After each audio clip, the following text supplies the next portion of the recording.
right now. Pittsburgh's best sports show is about to begin. Call us or tweet us. We've got things to talk about on the Ireland Contracting Nightly Sports Call. All right, thanks a lot, and thank you for tuning into the Ireland Contracting Nightly Sports Call. I'm Rich Walsh, along with Andrew Fillipponi for tonight's show, so give us a call. There he is at the 93.7, the Fan Cam, 412-575-2600. Sporting, I think that is a Syracuse orange shirt, right? It sure is, Richie. College football right around the corner. Syracuse taking on New Hampshire in week 1. What an electric game that's going to be. In Pitt, Miami, Ohio, will Ben Roethlisberger be in attendance at Acrisure Stadium to cheer on his alma mater against Pat Narduzzi's Pitt Panthers in week 1? Yeah, September 5th. The Panthers should win that game. We're going to hear from. They better. You would if hope they so. don't, yeah, that's a red alert. That's a big time problem if they lose to a MAC school in week 1. That'd be horrible. Yeah, I'm anxious to see what Heinchel can do this year. Narduzzi said he took a big step, and it's night and day from last year this year. So I'm kind of excited. Is he going to be in the mix for a Heisman? Is he going to help this team maybe win 9 games or something like that? Is he going to be a huge difference maker? I'm saying in the talk. Is he going to be that kind of caliber quarterback? Wow.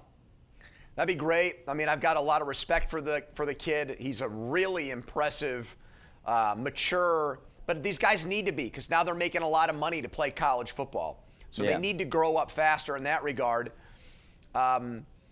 Pitt is right below, I think, in the ACC, Miami, and everyone's picking Clemson to bounce back. Louisville, SMU. You've got those 4 schools at the top, and then Pitt is in that next tier. And that next tier in the ACC really doesn't get you much, because you can't be in that second tier and make the college football playoff, and the bowl games are basically irrelevant now. No one really plays in them. People still watch them, but they don't mean really as much as they used to, not anywhere close. So that's the tough part. Can Pitt climb out of that second tier, which is, winning 8-9 games a year is nothing to sneeze at Pitt. It's not like that's happened forever. Yeah. So that's not bad. But, what does it get you in today's college football? It's not like the NCAA tournament where 68 teams go and you're 5th or 4th in your conference and you go to the tournament. No, it's different in college football with a 12-team playoff, and it's harder to get into that elite territory if you're a school like Pitt, and they've struggled with that, Richie, as you know, for a very long time. Well, college football has been in the news lately, and the Big Ten came out today saying that they're not going to accept any NFL guys that were drafted on an NFL roster to come back and play, even if they have eligibility. Do you like that the Big Ten came out and did that? Because there were a few kids, and I don't know what's going to happen now, that we're going to try to go back to school.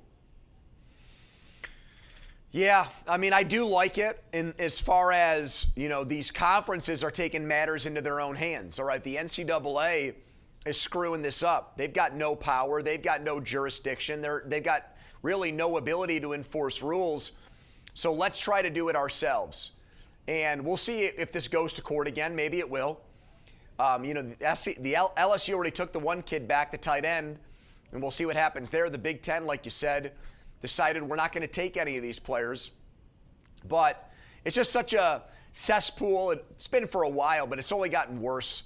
The wild, wild west that is college football. And, on one hand, I would say it's really widened the gap between the haves and have-nots. But then again, Richie, we're coming off a year where Indiana won the national championship. Indiana was a putrid, terrible, awful college football program really my entire life.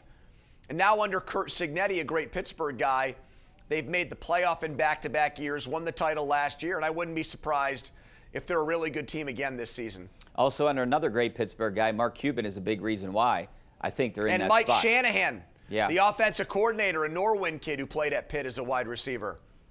All right, don't forget about our Penn West University question of the night. Will the Steelers get a deal done with Joey Porter Jr. before the season starts? At this pace, Pony, I don't think so.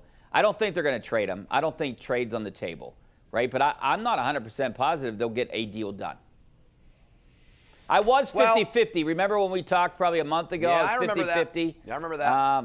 No, I don't know. I think there's too far of a gap. The fact that Mike McCarthy came out and said it's at an impasse. Yeah, there's a lot of new information here. You've got NFL Network saying that there's been no contract offer made to Joey Porter Jr. They haven't even put a number in front of him to say no to. I think that's pretty bizarre that we're this far along and nothing's happened on that front. I don't think he's going to get traded either. However, this is an organization that's done a lot of different things lately, especially since Omar Khan took over. They made the big DK Metcalf trade. They shipped George Pickens out. They gave up on Kenny Pickett after only 2 years. They've got Aaron Rodgers, of all people, at quarterback. So who knows? I mean, they could say right now, they could tell reporters until they're blue in the face that they don't want to trade Joey Porter Jr., but this organization has shown that if you put a fair trade offer in front of them, they'll think about it and maybe even do it. And I wonder over the next few weeks if Joey Porter Jr. can't get anywhere with the Steelers, will he try to force a trade to another team, to an organization that wants to pay him the money he thinks he deserves, Richie? For you, what's a fair trade? I mean, I would take a first rounder in a heartbeat. Anything less, I don't think I would take. Well, we were talking about this on the show today. Would you take a second-round pick in a good wide receiver, somebody that could leapfrog Roman Wilson on the roster and would play ahead of Jeremy Bernard while he's a rookie and give them a legitimate, solid, young, up-and-coming number 3 wide receiver? I'd think about that, Rich. I guess it depends on who that wide receiver is. I agree. I agree with that. I would think hard about that. I would want a first-round draft pick attached to his name only because the money that he's commanding right now or demanding. I think if he thinks he's a top 5 corner, then you need to get a first-round draft pick for this guy. All right, we got to take a break. We're taking your phone calls coming up next. 412-575-2600 is the number. Back in a couple minutes.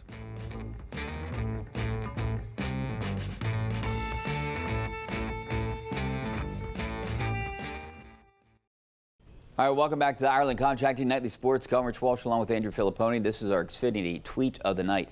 Cornerback Christian Gonzalez and the Patriots continue to discuss a contract extension with the regular season opener closing in. Gonzalez expressed disappointment that the sides have yet to reach an agreement. I'd imagine, Pony, he wants to be the highest paid corner in the NFL, and I think that's what Joey Porter Jr. wants. But, if you saw ESPN rankings of corners, and I know this is not the end-all, be-all of cornerback rankings, but Joey Porter Jr. wasn't even mentioned in the top 10. No, he was 12th. If you look beyond the top 10, he was a couple of honorable mentions shy of making that top 10. The players who voted on, their peers, who are the top 100 players in the NFL, I don't even think they put Joey Porter in the top 100. Okay, so that's not the end-all, be-all. He's got great stats like no touchdowns for 2 years against him, and the passer rating against him. So there's strong arguments for him to be highly paid. There's also, I think, within the NFL, some questions about just how good he is. He also missed 3 games early last season with a hamstring injury, okay? So, availability is your best ability, that old saying, that whole song and dance. But, one of the issues might be that Christian Gonzalez and Joey Porter Jr. have the same agent. And how much is that affecting what's going on right now? Does the agent want Christian Gonzalez to get paid first, or does he want Joey Porter to get paid first? I don't know. But I think that's a factor here, that you've got somebody who represents both of these corners. I mean, you know this guy, Richie, Ralph Sindrich from here in Pittsburgh. He used to represent all the great centers. He had Dermontti Dawson. He had all the great interior linemen. And so because he controlled those guys, it made it easier for him to set the market and determine how much those guys at one position got paid. And I wonder if this agent who represents Gonzalez and Porter Jr. is trying to do the same thing right now, Richie. I don't know if you can pay a guy $30 million if he hasn't been a Pro Bowler yet, or an All-Pro for that matter. I think probably the wheelhouse is $25 million, and I don't even know if the Steelers want to pay that. Yeah. Well, now you hear things about, is he going to fit their scheme? Does he need to practice first? I mean, I think that's kind of ridiculous. Yeah. You got Keanu Benton and, well, more so Herbig got signed before he even practiced. So I would question that if I were Porter. Why is it I have to practice and this guy didn't? He got $25 million a year, a bunch of guaranteed money, and it goes all the way up to $100 million if he sees the whole contract through. But it's a tough negotiation because the longer they've waited, Richie, the more expensive these corners have gotten. Denzel Ward got a deal. Witherspoon in Seattle got a deal. And that's why I just don't understand why the Steelers reportedly, if the report is correct, I don't understand why they haven't made an offer to Joey Porter Jr. to try to get this thing going and heat up the contract negotiations. Maybe it was like one of those things with Aaron Rodgers. Remember when he said they haven't offered him? I know they talk, but nothing official. Maybe they're waiting for something official, and that hasn't happened yet because they might be so far apart, right?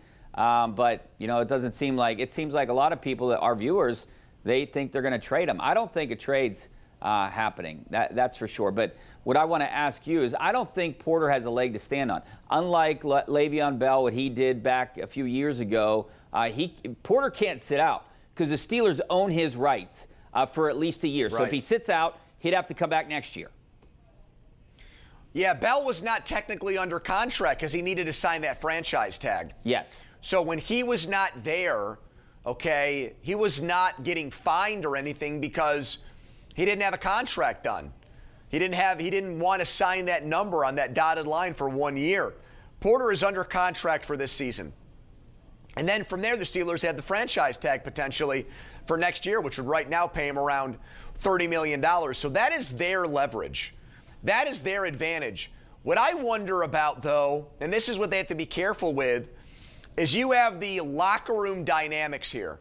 Okay, we already heard what Jalen Ramsey said. Now, how much does Jalen Ramsey really feel that way?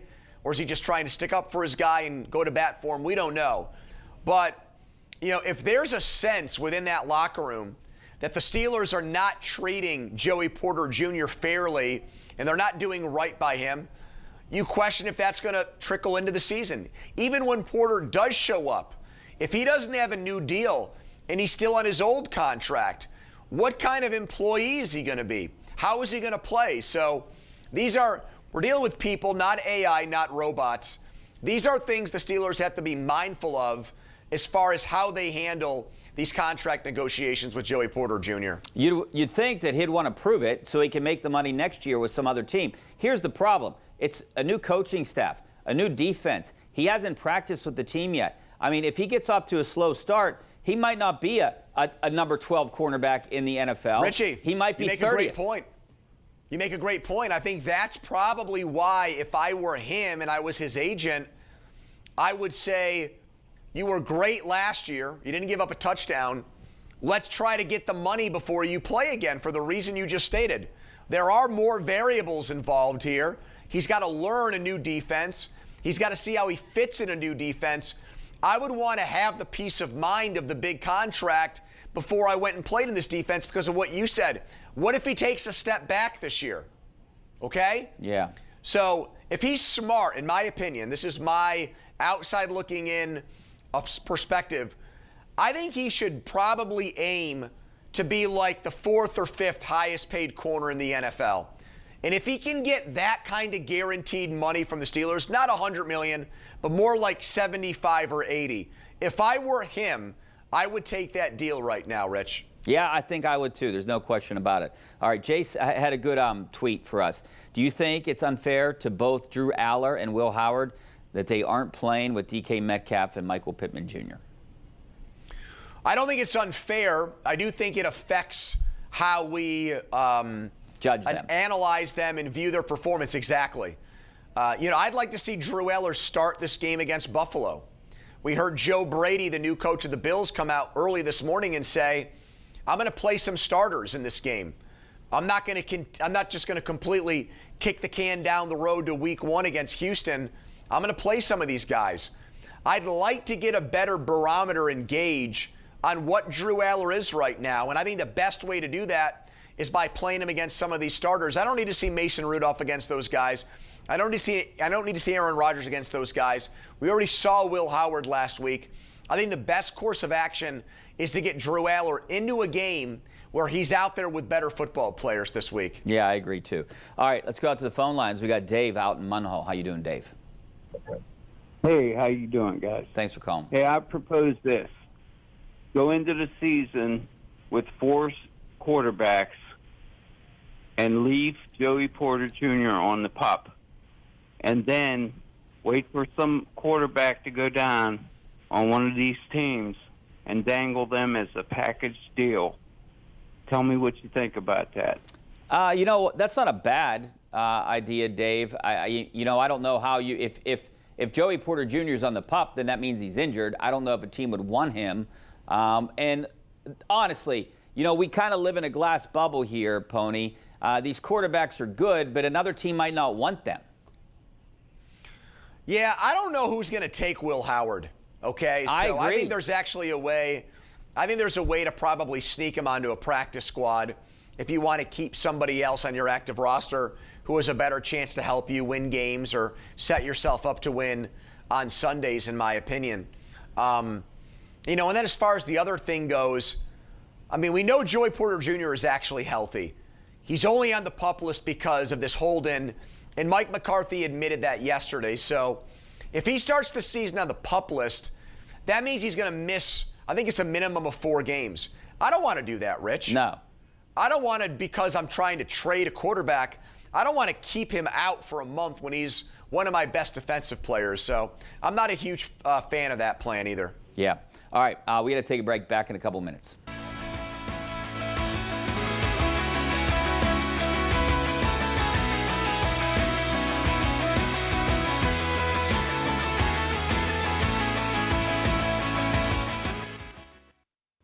All right, welcome back to the Ireland Contracting Nightly Sports Coverage. Walsh along with Andrew Fillipponi tonight. We lost a good one here today, Dolly Parton. A little bit before my time, but she had some great songs. 9 to 5, I Knew, Islands in the Stream.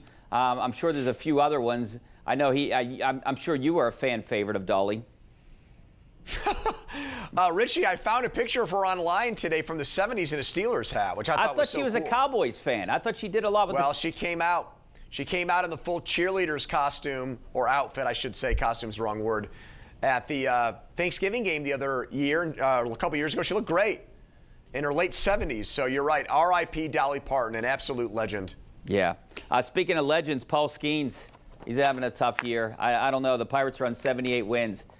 Pony, not too good. So I need 78.5. Get to 79, please, Pirates. I'm begging you. All right. Thanks a lot, Pony. See you next week. Hopefully see you on KDKA News right now.